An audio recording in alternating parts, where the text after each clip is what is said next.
Buenas tardes, queridos estudiantes. El día de hoy voy a terminar con Nozick. En primer lugar, quiero exponer cuál es su propuesta con respecto a la justicia, los principios de la justicia, y finalmente veré cuál es su concepción del Estado. Sí, son dos temas que están obviamente relacionados, pero el primero tiene que ver con un valor, como es la justicia, y el otro ya tiene que ver con la política. ¿Sí? Bien, recordemos que Nozick no acepta que la justicia por naturaleza o por definición esté relacionada con la distribución. ¿Sí? Él habla de justicia en las pertenencias, ¿sí? O posesiones.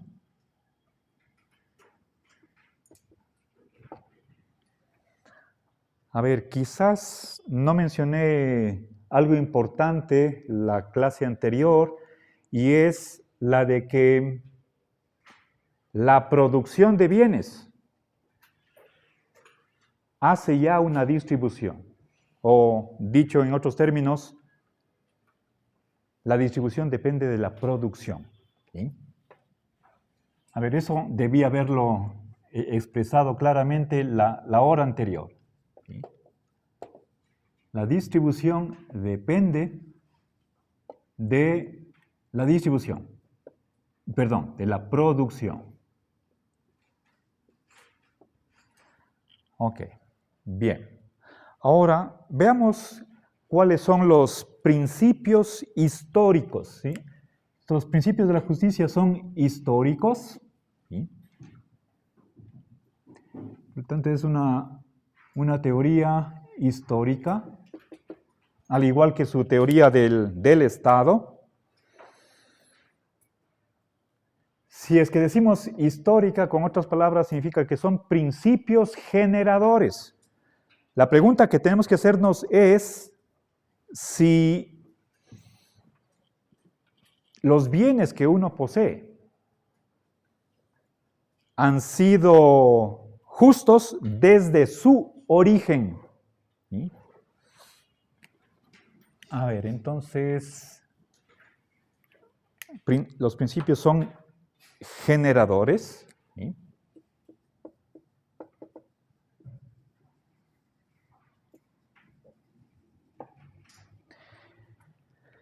Pensemos, por ejemplo, en alguien que se ha enriquecido, ha hecho una gran fortuna, como es, por ejemplo, el señor Luis Noboa, abuelo de Daniel.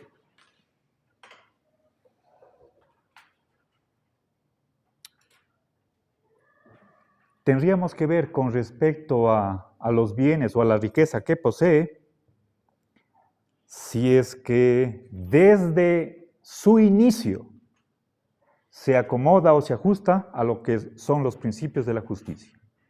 Básicamente son dos los principios de la justicia según Nozick, pero en realidad hay un tercero adicional para corregir violaciones a los dos primeros. ¿Sí? Entonces, el primero se refiere al inicio de una posesión y el segundo se refiere al proceso de cambio de dueño. Esos dos principios son los que determinan qué es lo que va a tener cada quien. ¿Sí? Entonces, veamos cada uno de ellos. ¿Sí? Cada uno de ellos tiene un nombre. El primero es adquisición original.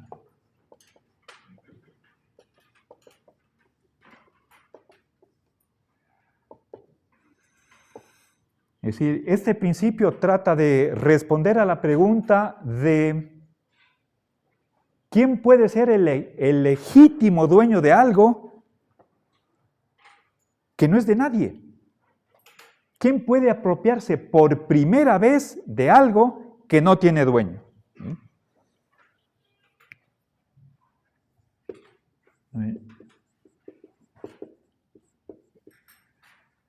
¿Quién puede apropiarse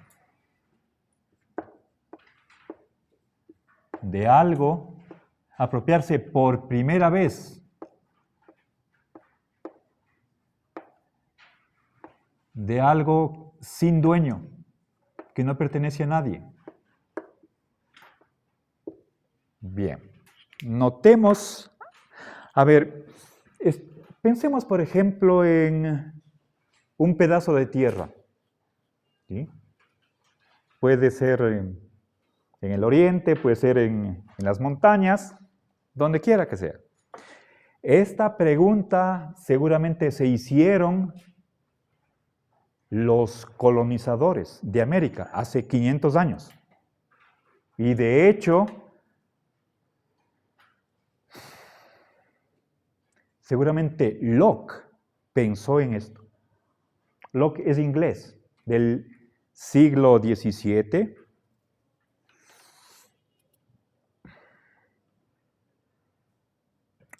Y está pensando en los colonizadores ingleses que fueron a Norteamérica. No es que la tierra era inhabitada, había gente indígena, pero vastas extensiones. ¿Bajo qué condiciones puedo yo poner unos linderos y decir esto es mío? Y nadie pasa. Esa es la pregunta, ¿sí? Piensen ustedes, hace aproximadamente unos 50 años, antes de que se empiece a explotar el petróleo en el oriente. El gobierno o los gobiernos de ese tiempo fomentaban la colonización de partes del oriente. Entonces, gente iba al oriente. Si hay incluso una canción, voy al oriente a trabajar, ¿sí?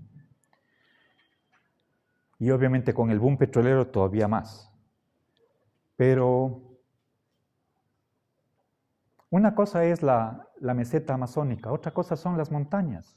Si nosotros nos vamos hacia el norte, pasamos Azogues, Cañar, y entramos en el páramo que se llama, ¿me hacen acuerdo?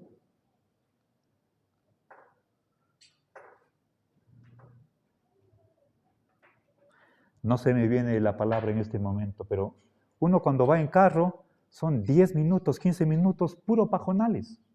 No hay ni una casa ahí. Entonces, ¿puedo yo asentarme en ese lugar y decir, me apropio de esto? Voy a vivir aquí. ¿Okay? Se supone, ojo, se supone que no tiene dueño. ¿Sí? Entonces, y aquí la pregunta es, por justicia, ¿quién podría ser el primer dueño? Es decir, esto me corresponde. ¿Sí? Ok, ahora recuerden la primera clase que vimos de Nozick, y esa es una intención inicial que tiene Nozick, está en las primeras páginas de su libro, la importancia de los derechos. Entonces, en general, para responder a esta pregunta, tenemos que, Nozick cree que como condición, o si quieren como precondición, no hay que perjudicar a nadie. Primera cosa, ¿sí? Empezando a responder esta pregunta, ¿sí? A ver. No perjudicar a nadie. Es decir, respetar los derechos ajenos. ¿Sí?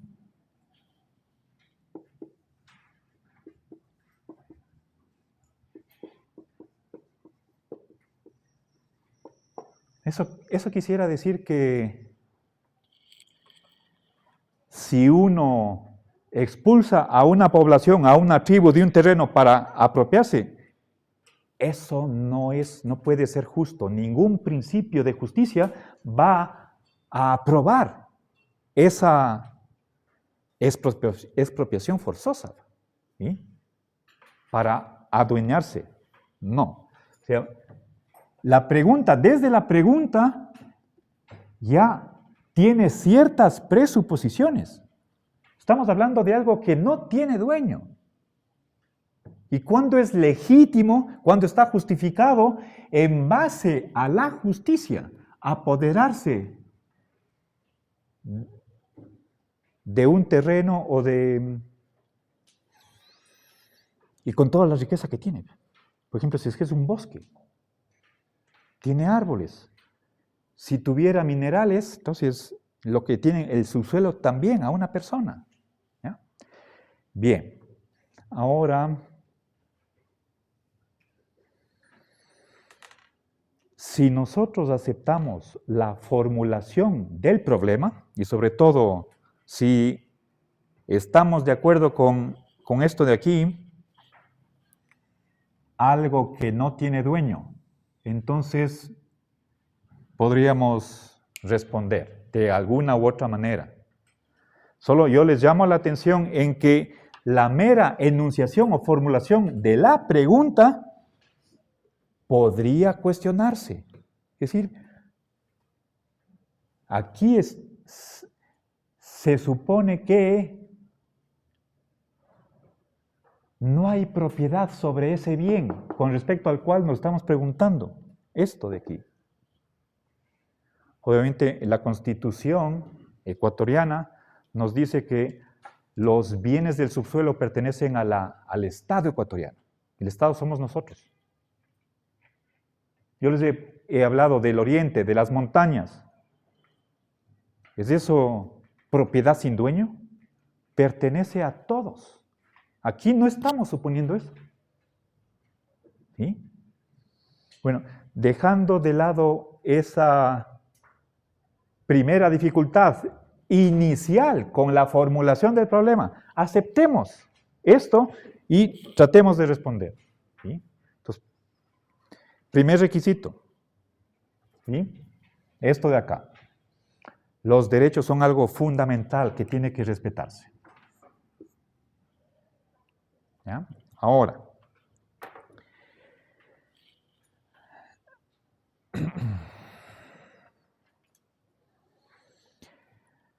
Nozick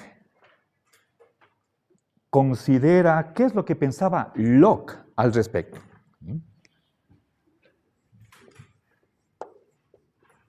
Este filósofo inglés, ¿sí?, moderno, Locke responde que uno puede apropiarse de algo, de un pedazo de la naturaleza, si es que mezcla con ella su trabajo. ¿Sí?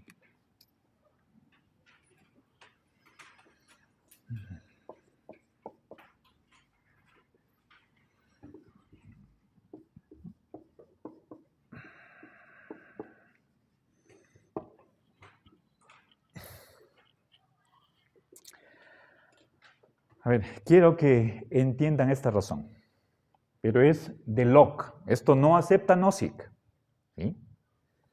Menciona a Locke porque es un filósofo famoso de la historia de la filosofía y normalmente cuando nosotros hacemos filosofía tratamos de reflexionar, considerar lo que han dicho otros filósofos.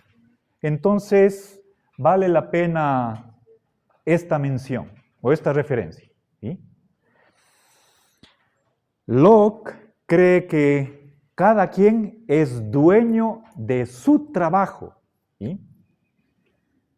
Primera cosa, a ver, cada uno es dueño de su trabajo.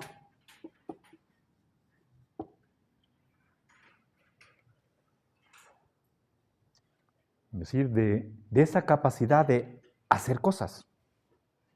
¿Sí? Podría ser, por ejemplo, cultivar la tierra. Para eso se necesita abrir surcos, poner las semillas, regar y después hacer la cosecha. Todo eso es trabajo. Si es que tenemos una piedra, puede ser una roca, puede ser mármol. Si una persona es una escultora, entonces con martillo y cincel saca una escultura de esa piedra. Entonces, ahí está una mezcla de la piedra con el trabajo del escultor. ¿Sí? Entonces, y aquí estamos hablando de que cada persona tiene propiedad sobre su trabajo.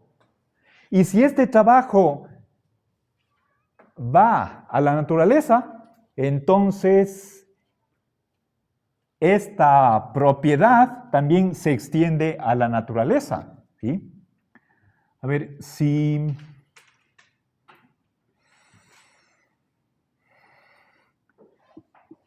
uno, traslada su trabajo a la naturaleza, entonces de estas dos premisas se concluye, por lo tanto, ¿sí?, esta propiedad se extiende a la naturaleza. ¿Sí?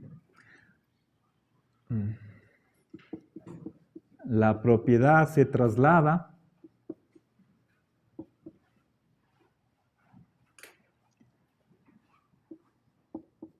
a la naturaleza. Bien, entonces aquí hay una cadena. Estoy hablando de tres cosas. Primero, la propiedad sobre el trabajo. Luego, el trabajo se mezcla con la naturaleza. Si quieren voy a poner números, creo que es mejor así.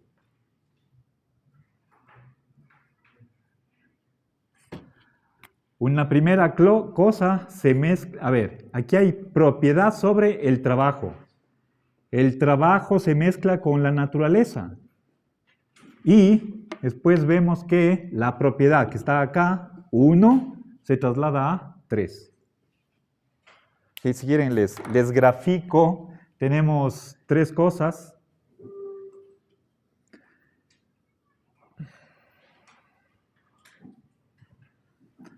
A ver. Esto es propiedad sobre el trabajo. El trabajo se mezcla con la naturaleza. Y finalmente la propiedad sobre la naturaleza. ¿Sí? Entonces, la cuestión es que tengo tres elementos. El primero va con el segundo con el tercero, y después hago un salto. ¿Sí? Ese es un tránsito. ¿Sí? Lo que está transitando es esta relación de propiedad. ¿Sí? ¿Ya? Primero, uno es dueño de lo que hace, ese trabajo. Después ese trabajo se aplica a la naturaleza. Y finalmente, a partir de estas dos premisas, la propiedad termina sobre la naturaleza a la que se ha aplicado el trabajo. ¿Ya? Esto es Locke. Nozick no acepta esto.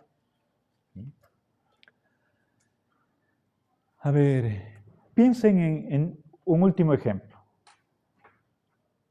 Tiempos prehistóricos, uno es recolector, ¿sí? Todavía no hay... Uno es nómada, no hay agricultura, simplemente es como Adán y Eva en el paraíso, cogemos frutas de los árboles. Yo he recogido un montón de manzanas. ¿A quién pertenecen esas manzanas? Yo he puesto un montón, ese es mi trabajo, me apodero de las manzanas. Nadie puede quitarme. ¿Sí? Por esta cuestión de que yo hice el trabajo de recoger, el trabajo es mío, por lo tanto las manzanas también son mías.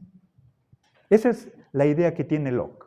¿Ok? Eso no sé si puede ser un ejemplo que pasaba antes con las comunas. No sé si hay una comuna San Sebastián y mi abuela me contó que hace muchos años en el CER no tenía dueño nadie de eso. Entonces ellos empezaron a trabajar ahí, luego se formó la comuna y ya los que tenían el trabajo ahí cogieron los dinero y les dieron la propiedad de ellos cada uno. Y ahora solo esas propiedades pueden meter entre solo comunas. Entre todos los que son comuneros. Sí, al inicio no tenía dueño, ellos se apoderaron, trabajaron y por medio de eso se hicieron dueños. Y cada uno respetaba los dineros de cada uno. Así no hacían daño a los vecinos. No sé si es un ejemplo. Creo que vale. Gracias. Va con esta idea de Locke. ¿Sí? Ahora, Nozick pone un contraejemplo a este principio lockeano. que es el de que si yo he hecho un jugo de tomate y después, digamos, en una jarra, y después la riego en el mar y se mezcla mi jugo de tomate con el agua del mar, no por eso yo me voy a ser dueño del mar. Nozick dice que lo que sucedió es simplemente que perdí mi jugo de tomate por tonto.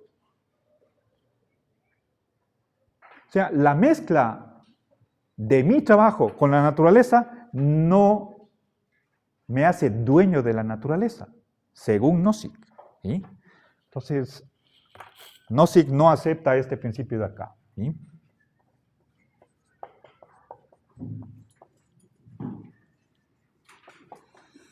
Bien, entonces,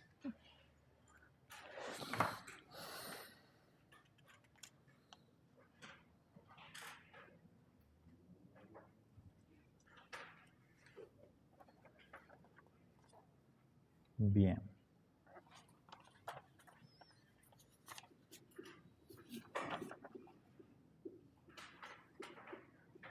¿Ya? Ok, entonces nos quedamos con esto.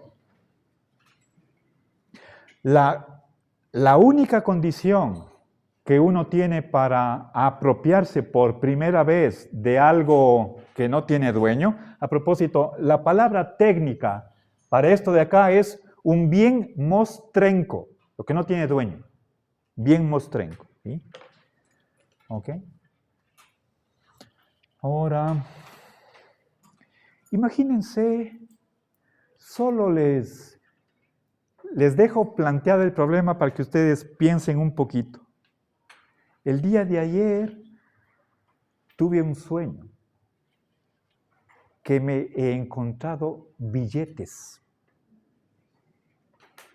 Por ejemplo, en el piso, en la calle.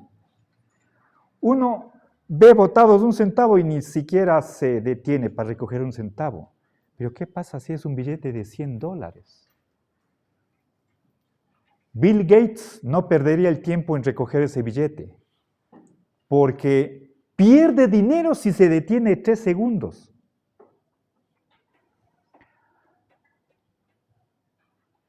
Ahora, ¿ese billete no tiene dueño? A alguien se le cayó, suponemos, pero ¿cómo saber a quién? Si es que fuera en un supermercado, daríamos al supervisor, es decir, aquí hay, le doy a usted por si acaso alguien venga a reclamar. ¿Haríamos eso? O pensamos tal vez, quien se va a robar, o si es que eso es robo, va a ser la persona a quien yo le devuelvo, entonces más bien me guardo yo. No digo nada, solo planteo el problema, para que ustedes conversen, ¿ok? Bien. Entonces, fíjense cómo pensaría resolver el problema Nozick. Se supone que ese billete no cayó del cielo, pertenecía a alguien se le perdió, se le cayó. Pero por nuestras limitaciones de conocimiento, ¿cómo saber a quién pertenece? ¿Cómo devolver? ¿A quién? ¿Sí? Bueno, entonces, esta es la base. Aquí está el primer principio de la justicia, respetar los derechos del otro, lo cual significa que al momento de definir la justicia, tenemos que hacer referencia a los derechos. Primer principio, la justicia está en función del respeto a los derechos. ¿Sí? Ustedes comprenderán ahora la importancia, el valor que Nozick pone en derechos. Y esa es una de las razones por las cuales empecé por ahí. No por razones pedagógicas o por una visión personal mía, sino que el propio Nozick desde las primeras páginas habla de derechos. Y quisiera volver a ver, releer el texto a ver si aparece en la primera página, en el prefacio. posiblemente está. ¿Sí? A ver.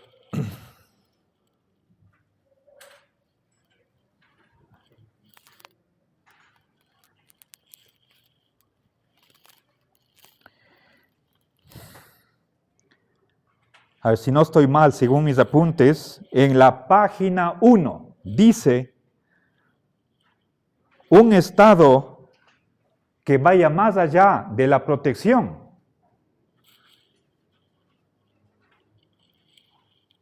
Viola los derechos de las personas.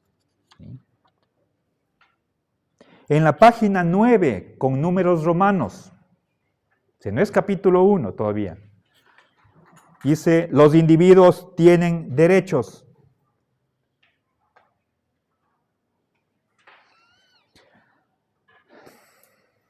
Ahora, estamos viendo que si nosotros examinamos la historia de cada bien, tenemos que remontarnos a el origen. ¿Quién fue el primer dueño de ese bien? Y aquí está, ¿sí? Si es que hay algo que no tiene dueño, uno puede apropiarse legítimamente con el respaldo de la justicia con tal que cumpla esta condición. ¿Sí? Vamos, entonces, ya tenemos un primer dueño, ¿sí? El que se ha apoderado de algo sin perjudicar a nadie. Y esto, recuerden, es negativo. ¿Sí? Es una obligación negativa, como no robar, no matar, no mentir, no discriminar. ¿Sí? Segundo principio, transferencia voluntaria.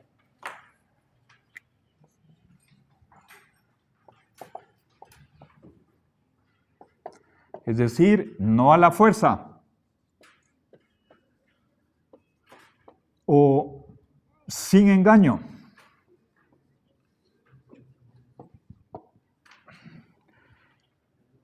Y aquí cuando hablamos de voluntaria, con otras palabras, ¿de qué estamos hablando? De libertad. ¿Sí?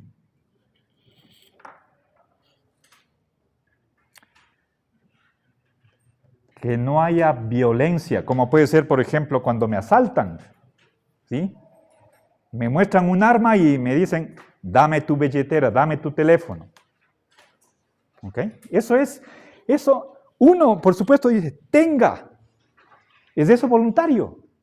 No, porque me puede traer malas consecuencias para mi salud. Me puedo quedar herido y en el peor caso puedo resultar muerto por no dar un teléfono. ¿Sí? Entonces, ¿cuáles son las transferencias voluntarias? Las legítimas, las justas. ¿Sí? Herencia, claro. Por ejemplo, de padres a hijos. ¿Qué más? No, si usted presta, tiene que devolverle. Regalo. Donación. Y algo importantísimo. Número 1, compra-venta. Mercado libre.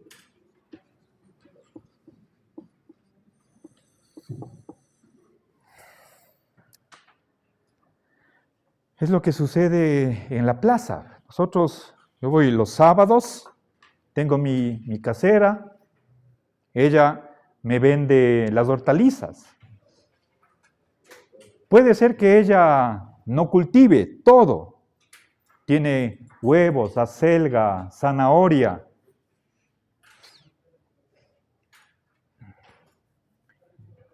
Y ahí yo le doy dinero, ella me da los productos.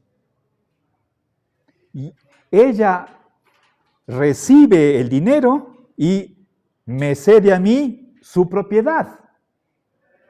Supongamos que ella fue la que cultivó. ¿Sí?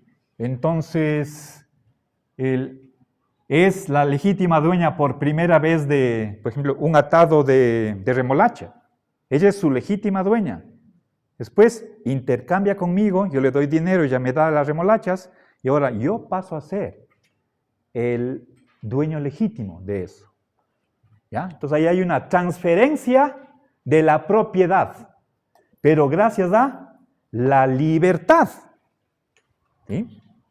Entonces voy a poner aquí el valor de la libertad, que en segundo lugar va a definir lo que es la justicia. ¿Sí? Entonces fíjense, hasta aquí,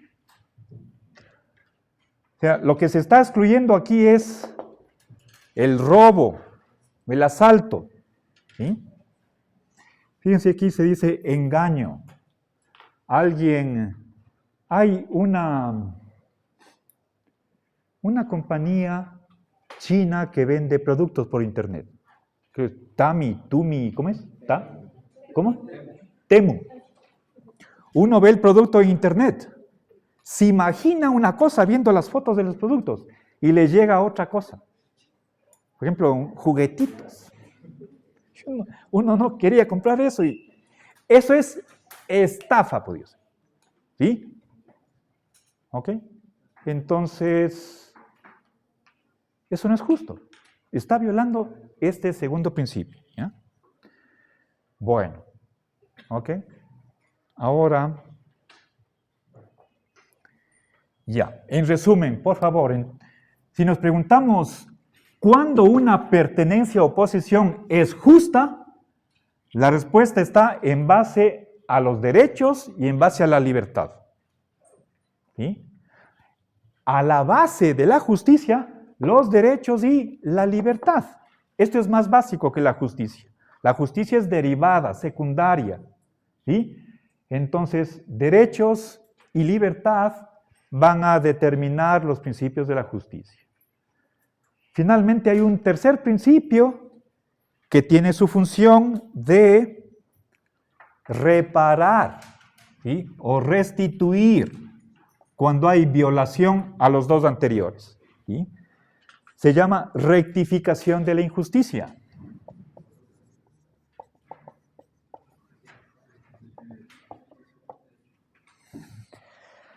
¿Sí? Cuando alguien se ha apoderado de algo, ¿sí? Perjudicando a otro, piensen, eso podría ser enriquecimiento ilícito, ¿sí? O cuando la propiedad ha pasado de una mano a otra, pero sin que haya libre voluntad. En ese caso, en cualquiera de esos dos casos, interviene un tercer principio para devolver el bien a su legítimo dueño. ¿Sí? A ver, nuevamente, pensemos en un robo. ¿Sí? Yo estoy caminando por la vereda y alguien me ofrece, le vendo un teléfono. Veo que es un iPhone 16. Digo, no. Me insiste. Digo, ¿a cómo? Me dice, $200. Ya se me para las orejas. No, está mucho, deme 100. Ya. Yo sospecho que es robado, porque le doy los $100 y ya paso a ser yo el legítimo dueño. Si el teléfono era robado, yo por hacer la transacción no soy el legítimo dueño, porque se le está perjudicando a alguien. ¿Sí? Y hay muchísimos ejemplos, les pongo uno. Hace unos, son más de 7 años, en el gobierno de Correa se recuperaron piezas arqueológicas que pertenecían al Ecuador y que estaban en Estados Unidos, en Europa. ¿Sí? No sé exactamente cuántos bienes se recuperaron, pero volvieron al país. ¿Sí? En esa época se robaron una Eucaristía, creo que era de la Catedral de Riobamba, y salió del país por robo. pero se recuperó. ¿Ya? Yo conozco que el Museo Metropolitano de Arte de Nueva York tuvo que devolver una obra que ingresó al museo porque demostraron con documentos que esa pieza era robada. Entonces, eso es rectificar la injusticia. ¿Ok? Este es el tercer principio, pero entra simplemente para remediar cuando hay violaciones a los dos anteriores. Entonces, básicamente, el núcleo de la teoría de Rawls son adquisición original y transferencia voluntaria. Y este último es remedial, como ¿sí? El nombre significa reponer, ¿sí? O reparar lo que estaba mal. ¿Sí? Por eso es rectificar la injusticia. ¿Y qué es injusto? Cuando uno se apodera perjudicando a otro. ¿Sí? Cuando hay violación de derechos. ¿Sí? O cuando este paso de una propiedad de unos a otros no ha sido libre. ¿Sí? Bueno, entonces, esta es la propuesta de Nozick. Es histórica porque nos pide que vayamos, que examinemos el inicio de esa propiedad. Tenemos que irnos al comienzo. ¿Sí? ¿Quién fue el primer dueño de algo? Y luego examinar todo el proceso de cómo pasó de mano en mano hasta llegar al día de hoy. ¿Sí? A ver, un último ejemplo. Saco $1 de mi bolsillo. ¿Cómo puedo decir yo que este dólar por justicia me pertenece? Que yo soy el legítimo dueño de esto. Tendría que ver en qué año se produjo. Y aquí tiene que estar en algún lado. En el año 2000. 24 años de historia. ¿Cómo se produjo este dólar? ¿Quién fue el primer dueño de este dólar? ¿Y cómo pasó de uno a otro hasta llegar a mi mano?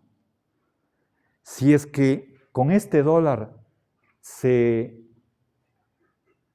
lavó negocios sucios, se hizo blanqueo con este dólar, ahí hay perjuicio a alguien.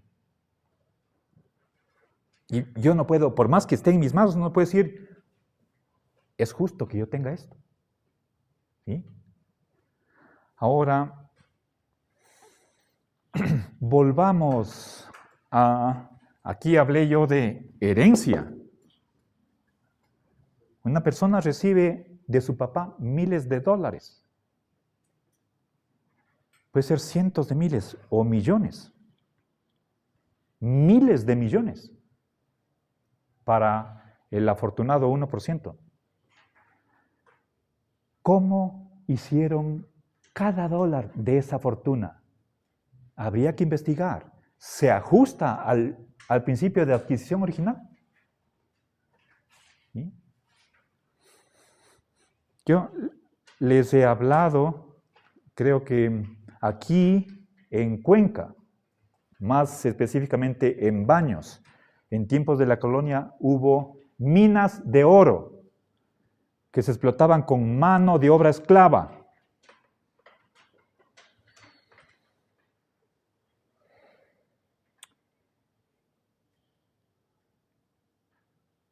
La pregunta es, ¿las fortunas de los ricos, ¿sí? ¿respetan estos dos principios?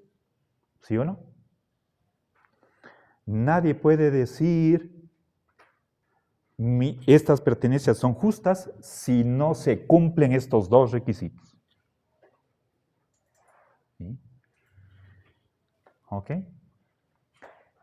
Ahora, verán, ya para cerrar, la pretensión de Nozick es que esto ha sucedido en la realidad, es histórico. Y si es que no, entonces que se devuelva a su legítimo dueño. Por este último principio. Esa es la propuesta de Nozick, ¿sí? Pero no tiene nada que ver con la distribución. ¿Sí? Eso es, empecé por ahí. ¿Ok? Bueno, ¿ya? Entonces, no sé si algún comentario. Hagamos un receso aquí.